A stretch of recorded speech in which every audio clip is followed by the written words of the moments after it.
Hello दोस्तों, कैसे हैं आप। उम्मीद करती हूँ सभी लोग मज़े में होंगे और हम सब भी बिल्कुल ठीक हैं। तो सबसे पहले तो आपको एकादशी की बहुत सारी बधाइयाँ।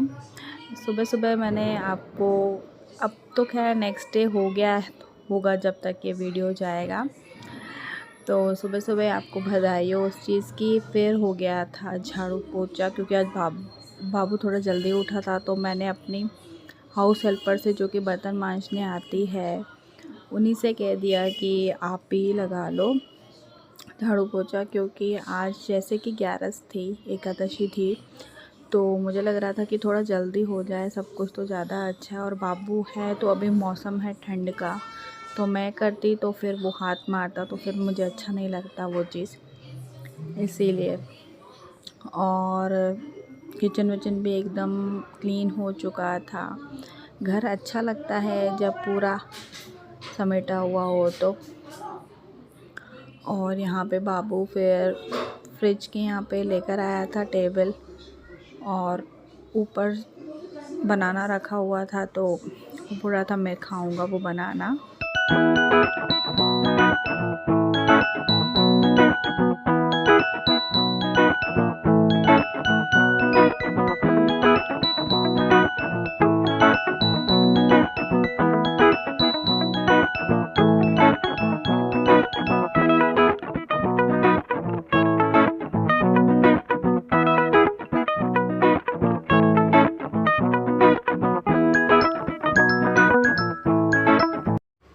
और फिर शुरू हो गई थी यहाँ पे बाबू की प्यारी प्यारी बातें।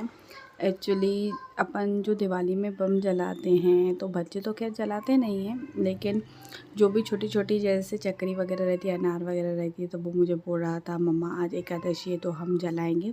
तो चक्री कैसे घूमती है, तो वो पूछ रहा, मतलब मैं उसे बता रही थी बताओ कि कैसे घूमती है, तो वो मुझे गोल गोल घुमा करके दिखा रहा था कि मम्मी ऐसे घूमती है। इसके बीच में मैं उसकी बातें सुनते सुनते चादर भी बिछाने लगी, बेडशीट ठीक करने लगी। कितना भी करो, बेडशीट तो बार मतलब ख़राब हो ही जाती है, बार बार कितना भी आप समेटो। तो सुबह तो पहले अच्छे से उसको झाड़ के करना पड़ता है। सब कुछ हो चुका था, मैंने बेडशीट उतार के रख दी थी, क्योंकि हमारी हाउस हेल्पर काम कर रही थी, तो पहले तो उनको मैंने सब कुछ झाड़ के दे दिया था, बस बिछाई नहीं थी मैंने, क्योंकि बाबू उठा हुआ था, तो इसीलिए। वो भी बोल रहा था कि मैं बिछाऊँ मम्मी, मैं आपकी हेल्प करूँ।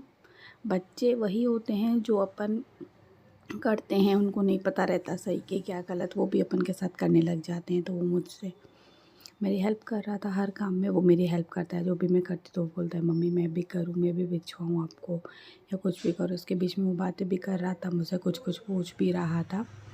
बस ऐसे ही हो जाता है पूरा दिन बच्चे के साथ, पता ही नहीं चलता कब सुबह होती है कब शाम होती है। उसके रूटीन के हिसाब से अपन को सब कुछ एडजस्ट करके चलना पड़ता है। ये देखिए बिछ गई मेरी बेडशीट, और बाबू बैठा था टेबल लेकर के। नेक्स्ट दूसरे रूम में भी मैंने बिछा दी थी, क्योंकि बाबू उठ चुका था, मैंने लाइट वगैरह बंद कर ली। फिर हो गया था मेरी एक्सरसाइज का टाइम। एक्चुअली टाइम नहीं हुआ था, टाइम तो होता है 8:30 पे, लेकिन मैंने बोला ना, वैसे क्या बाबू उठता है 9:30-10 बजे तक, तब तक मेरी एक्सरसाइज कंप्लीट हो चुकी होती है। ऑनलाइन क्लासेस रहती हैं, तो वो 8:30 से 9-10 तक रहती है, या 8:40 से 9-10 तक, मतलब 30 मिनट्स की रहती है कुल मिला करके। बीच में मैंने करी थी, मई जून में की थी, फिर मैंने छोड़ दी थी, फिर से मैंने ज्वाइन कर ली थी। और यहाँ पे बाबू मस्ती कर रहा था, लाइट ऑन ऑफ कर रहा था, क्योंकि उसको मिला था टेबल, वो टेबल पे चढ़ के उसमें वो समझा रही थी बाबू ऐसे नहीं करो। ये थोड़ी बहुत जो खड़े होकर रहने की, फिर बैठ की एक्सरसाइज है। अब प्रेगनेंसी के बाद इतना वेट गेन हो जाता है, बाकी तो सारा वेट मेरा सही हो चुका है, जो मतलब बिफोर मैरिज में जैसी थी वैसी ही हो गई हूँ। लेकिन वही है ना, पेट का रहता है वो बहुत ही ज़्यादा देर से ही जाता है, सबसे पहले निकलता वही है। बस एक्सरसाइज हो चुकी, अब हम जा रहे थे कचरा फेंकने। कचरे वाला आता है पर हम खुद ही जाते हैं, फिर भी थोड़ी वॉक हो जाती है। फिर मैंने बाबू के लिए दूध बिस्किट लेकर आई, मैंने बोला चलो आप पी लो दूध बिस्किट वगैरह। और फिर मैं आई किचन में, फिर मैंने बर्तन जमाना चालू कर लिए। फिर बाबू यहाँ पे भी आ गया। वो बोल रहा था मम्मी मैं भी बर्तन जमाऊँगा। तो वो मतलब मैं जो भी करती हूँ वो ज़रूर करता है। आई थिंक हर किसी के बच्चे ऐसे ही होते हैं कि जो पेरेंट्स को देखते हैं, अपनी जिसके साथ रहते हैं उसको देखते हुए करते हैं। मतलब हर बच्चा आई थिंक ऐसा ही है, और मेरा बाबू भी ऐसा है, वो हेल्प करता है। अच्छा है, एक तरीके से लड़कों को सब कुछ आना भी चाहिए, क्योंकि आजकल बच्चे हैं बाहर जाके पढ़ाई वगैरह करते हैं, स्टे करते हैं अलग रूम लेकर के, तो उनको इतना काम आना चाहिए कि उनको कोई दिक्कत नहीं हो उनके लिए। बाकी मैड वगैरह तो होती है, वो एक सेकंड ऑप्शन होता है, लेकिन खुद से करो तो वो ज़्यादा अच्छा रहता है। रूटीन के हिसाब से सेट हो जाता है, जैसा हम चाहते हैं अपने अकॉर्डिंग काम वगैरह कर सकते हैं, सब चीज़ें सही हो जाती हैं। तो ये देखिए वो चढ़ गया टेबल पर, वो जमा रहा था और मैं उसको बोल रही थी यहाँ पे नहीं, यहाँ पे रखो। तो वो पूछ रहा था मम्मी यहाँ पे नहीं आ रही है, तो मैंने बोला नहीं, इसको उठा करके ऊपर रखो तो वो आ जाएगी। बस फिर मैंने बाबू के ब्रेकफास्ट की तैयारी करी। एक तरफ मैंने उसका पानी गर्म करने रखा था। ये मैंने मूंग दाल भिगोई हुई थी, येलो मैंने मूंग दाल भिगोई हुई थी रात को, ग्रीन मूंग मैंने भिगोए थे हमारे लिए, मेरे हस्बैंड और मेरे लिए। मेरे मदर इन लॉ कहीं गई हुई थी, तो येलो मूंग दाल मैंने भिगोई हुई थी बाबू के चीले के लिए। उसमें थोड़ी सी अदरक और थोड़ा सा ज़ीरा डाल करके मैं उसका एक पेस्ट बना लूँगी, चीले टाइप जो रहता है। बस उसको मिक्सी में मैं चला देती हूँ और बन जाएगा हमारा अच्छा सा पेस्ट। ये छोटे छोटे जो रहते हैं ब्रेकफास्ट, मतलब ये बहुत अलग रहते हैं, मतलब जैसे दाल का चीला हुआ या क्या हुआ, सूजी का हुआ, ये थोड़ा टेस्ट अलग रहता है। क्योंकि थी 11 तो पूरा दिन तो मतलब चावल तो बनने नहीं थे, नहीं तो मैं एक टाइम उसको चावल देती हूँ, उसको चावल बहुत ज़्यादा पसंद है। तो इसलिए मैंने सोचा कि एक टाइम अगर ये बना लिया जाए तो ज़्यादा अच्छा है।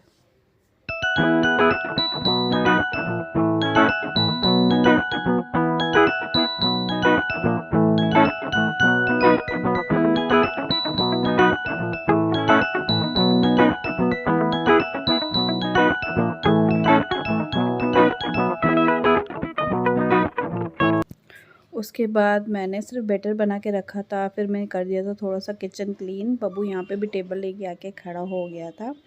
और फिर आज 11 थी, तो मैंने सोचा कि कन्या को कुछ दिया जाए, तो मैंने आलू थोड़े फ्राई कर दिए थे, वो दे दिए थे कन्या को, और मैं तैयार हो गई थी। ये देखिए मेरा आज का लुक। और ये बाबू बाहर बिल्ली थी तो उसको देख रहा था, बहुत ज़्यादा क्यूट लग रही थी। शाम हो चुकी थी, रंगोली वगैरह बनना स्टार्ट हो गई थी। ये देखिए हमारे घर की रंगोली, मतलब हमारे आगे जो दीदी रहती हैं उन्होंने वो बनाई थी रंगोली, बहुत ही ज़्यादा प्यारी लग रही थी। 5:30 समथिंग हुआ होगा। फिर हुआ चाय का टाइम, मैंने रख ली चाय, मस्त बढ़िया चाय बनाई। ठंड में चाय वैसे ही बहुत अच्छी लगती है, और चाय तो सब हर मौसम में ही अच्छी लगती है। ये देखिए कितना सुंदर लग रहा है बाहर का जो भी है, जो बनाया है ये गोबर से लीपा है आंटी ने, और रंगोली बनाई। ये बाबू भी देख रहा था, नींद से उठ चुका था तो। और 11 की हो रही है तैयारी। ये देखिए शाम को हो रही है 11 की पूजा। ये मेरी मदर इन लॉ, मेरे हस्बैंड और मेरा बेटा दिया लगा रहे हैं। और बाहर 11 जैसे दिवाली टाइप ही होता है, सेकंड दिवाली बोलते हैं, वो फटाके फोड़ रहे हैं। मेरी सासू माँ को हो रहा था कमर में दर्द, पीठ में दर्द, तो वो बाबू को बोलती हैं कि मेरे ऊपर चढ़ जाओ, तो वो थोड़ा रिलैक्स फील होता है, तो अच्छा लगता है उनको। तो वो बाबू उनके ऊपर चढ़ रहा था, तो मम्मी बोल रही थी ऊपर नहीं, यहाँ पे नहीं, वहाँ पे चढ़ो। तो वो बाबू चढ़ रहा था और उनसे खूब सारी बातें कर रहा था। बहुत ज़्यादा अच्छी अच्छी बातें करता है। पहले तो वो बोलता नहीं था इतना, जब वो बोलना सीखा है तो बहुत ज़्यादा बोलता है, और बहुत ज़्यादा ही मीठा ही बोलता है वो। तो ऐसे मम्मी उसको बता रही यहाँ पे नहीं, यहाँ पे चढ़ो, यहाँ पे नहीं, वहाँ पे चढ़ो। और ये देखिए फिर आरती वगैरह की, सब कुछ हुआ। ऐसा था हमारा दिन। कैसा लगा ब्लॉग ज़रूर बताइए। Thank you.